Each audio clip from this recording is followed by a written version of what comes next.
پھر جب گھروں میں جایا کرو تو اپنے گھر والوں کو سلام کیا کرو، یہ اللہ کی طرف سے مبارک اور پاکیزہ تحفہ ہے۔ اس طرح اللہ اپنی آیتیں کھول کھول کر بیان فرماتا ہے تاکہ تم سمجھو۔ مومن تو وہ ہیں جو اللہ پر اور اس کے رسول پر ایمان لائے، اور جب کبھی ایسے کام کے لیے جو جمع ہو کر کرنے کا ہو پیغمبر کے پاس جمع ہوں تو ان سے اجازت لیے بغیر چلے نہیں جاتے۔ اے پیغمبر، جو لوگ تم سے اجازت حاصل کرتے ہیں وہی اللہ پر اور اس کے رسول پر ایمان رکھتے ہیں، سو جب یہ لوگ تم سے کسی کام کے لیے اجازت مانگا کریں تو ان میں سے جسے چاہا کرو اجازت دے دیا کرو،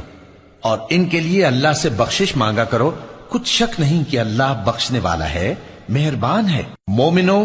پیغمبر کے پکارنے کو ایسا خیال نہ کرنا جیسا تم آپس میں ایک دوسرے کو پکارتے ہو، بے شک اللہ کو وہ لوگ معلوم ہیں جو تم میں سے آنکھ بچا کر کھسک جاتے ہیں۔ تو جو لوگ